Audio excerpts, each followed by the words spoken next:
Yo, what's up, Bonehawks? Welcome back. Welcome back to the channel. That was a quick 2 weeks, wasn't it? Holy smokes. Flew by. Mind you, some of you stopped by on the Twitch channel, which, by the way, if you want this week's schedule, going to be different than what I was doing before. It's going to be posted in the description right down below. We're going to have some Monday, Wednesday, Friday things, some Tuesday, Thursday things. I don't know what's happening on the weekends, so check it out there. Just trying to make this whole workload a little bit more manageable for myself and what's going on in life. Did a lot of thinking, a lot of reflecting, a lot of playing, a lot of things that happened. Lots of things happened. And that's why we're here. Shuweeklydink is back. Transition. I didn't have one ready. That's unfortunate. Accept your death. So starting out a little lighthearted, I was sent a video that I'll post down below of a intro between Noob Saibot and Rain, where Rain says, "Is Quan Chi alive?" And Noob says, he exists in the darkness, blah, blah, blah, blah. So this led to a lot of people saying, "Is Quan Chi actually alive?" It's just like them hinting at future DLC, at Quan Chi DLC. People want my opinion on that, and I've said this before in podcasts and whatnot, that MK11 would not be the game I would want Quan Chi back in. I firmly believe, as a Quan Chi fan, that he did not meet his end at Scorpion's Hand. I think he had a plan the whole time, and that he's zipped back out of there back to another realm after that, or he even had Shang Tsung come in as a decoy to kind of play as him, and then Shang Tsung's like, wait a minute, then he gets beheaded, and he's like, well, hold on, this wasn't supposed to happen. All sorts of theories. The main reason that I really wouldn't want Quan Chi in MK11 is because of the whole time thing, you know? It just seems like such a cop-out to bring a character back into a game that's just like, oh, well, we brought him through the sands of time. Whoa, here he is, and oh, it's Quan Chi. I don't think that does the character much good as far as lore and part of how badass he is as a character. And I don't really see too many people asking for him like they were asking for Melina, you know? Like she says, you know, a million souls asked for my return. Quan Chi fans were not that annoying. He was like, yeah, some of them, yeah, sure, Quan Chi would be cool. Sure, Quan Chi, yeah, but we're not like tag you every day in a thread. Where's Quan Chi? Where's Quan Chi? Hey, Ed Boon, I know you just tweeted about your shampoo, but where's Quan Chi, man? You know, this shampoo obviously is a hint to Quan Chi. What's going on? Where is he? We're not like that. And we don't need to be. Quan Chi will return when he'll return. That's my opinion. Maybe yours is different. Somebody was saying, I think it was on Twitter, that were saying that they were, you know, it doesn't matter about the lore, it doesn't matter about it. People just want to play as Quan Chi. And I think part of what makes Quan Chi cool is the lore, and is the character himself and how he manipulates everyone to get his own personal gain. So I think taking that away from him and having just a shell of a character to play as, doesn't do it for me. But who knows? We'll see. Maybe they have some crazy story loop that I'm unaware of. And I've been working for it in the background that, I don't know. Let's see what they do. I don't know. If I was to guess, if I had my way, I would say no Quan Chi. Leave it as is. But yeah, that's my opinion on that. Comment down below on what yours is, and let's get on to the next topic. So this morning they released the kind of plot line for the new Mortal Kombat movie, which I've been super excited about. What does make me nervous, though, is that we still haven't seen a trailer, and the movie comes out in 3 months.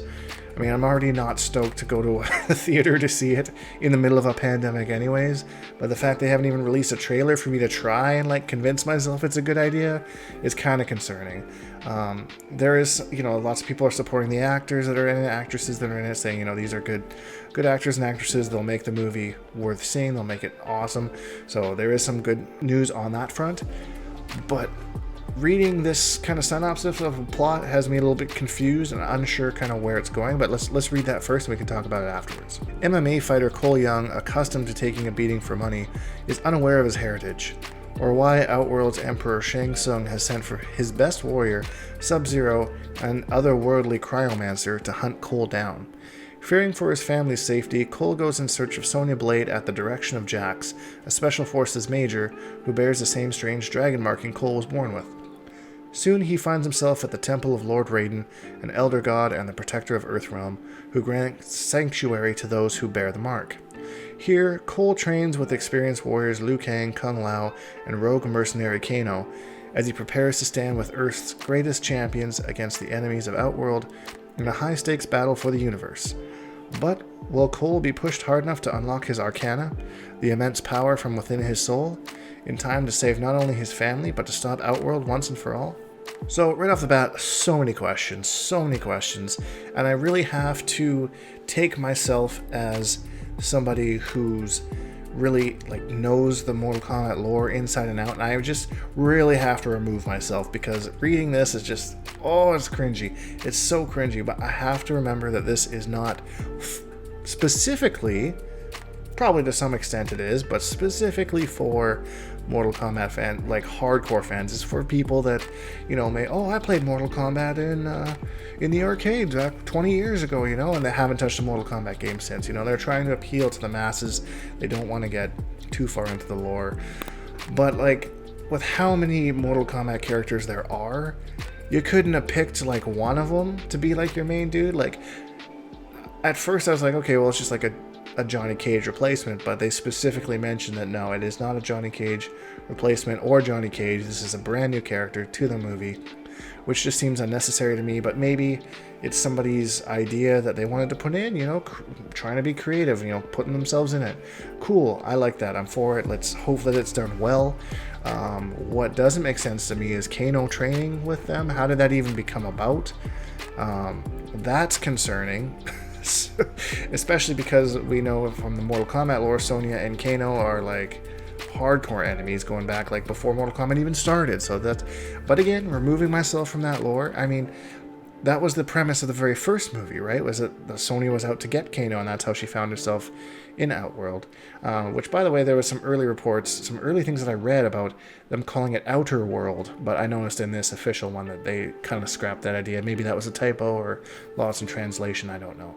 I don't really like this idea and where they're going, but there's just very small. We have some screenshots that they've shared. There's just so little information about the movie that's really hard to get excited about it. I really want to get stoked on this thing and go and see it. Want it to do well, do it awesome, but there's just not much for me to go off of right now to really look forward to it. And it's coming out in April. That's 3 months away. What's going on? But who knows? We'll see. That's it for that. What do you think? Are you excited? Are you nervous? Are they going to screw up another Mortal Kombat movie? Can we just have one, decent one? Doesn't have to be, what was that one good movie? This is why I'm not a movie reviewer. On to the next one. Surprise, surprise, drama in the FGC, the fighting game community. Shiva. We recently had the North American tournament for the Pro League, and they streamed them on the NetherRealm stream, and we had one fighter, Titanium Tigers, actually seemed to be removed from the tournament after he used a variation name called WhyDidNRSDoThis, and all it was him using the Shiva Stomp as much as possible, and the Dragon Stance against Kano. And they got one match done, and someone decided to pull the plug on that and say, hey, that's not cool that you named your variation WhyDidNRSDoThis, and then proceeded to play like this. So it should be noted that he did have a slight jab at that earlier when he had the variation name Brain Off when he played Shiva earlier, but that seemed to have kind of go under the radar or whatever. But we specifically called out NRS. That was kind of when they decided to pull the plug on him. So who actually made that call is unbeknownst to us. NRS hasn't really come forth from what I've understood. I've checked community managers as of recording this video, I should say, to see whether anyone's come forth to support or go against this decision. It's kind of just been hush-hush, and that's kind of something that NRS has not been so great on, is just communicating with the player base and the fans, just letting us know what's going on. Just talk to us. That's what community managers are for. That's what, we don't need to hear it from main executives themselves or whatever, but there should be somebody to communicate something just to let us know what's going on, what happened. So there was no profanity or anything that happened in this player's tag. It was simply that he seemed to be taking a shot at NRS, then using a character in a way that seemed kind of brain dead or easy, which is actually almost reassuring to me, because the Shiva Stomp is a move that I've personally, I never call something cheap. I always try and lab it and figure out options, blah blah blah. But I was running out of options with this move. I just couldn't figure out exactly how to deal with it. And Cetrion's walk speed seems to be like a good way to kind of like beat it like half of the time, but still seems like a bit of a guess, especially when you can delay it and put it on either side. It just was one of those moves I was starting to give up on, so it was kind of interesting to see somebody kind of call it out in this way. And it'll be interesting to see what NRS does in regards to the move. You know, they always say that they're listening, they're always watching. Somebody was definitely watching on this one. So I don't know. It's really something I have never seen before in my competitive endeavors since I started and NRS started doing tournaments back in Mortal Kombat 9. I've never seen somebody get banned for, I don't even know if it was the variation name or using the move. They started, Josh TQ, I think, TQ, got DQ'd for having a slang kind of insult in his name.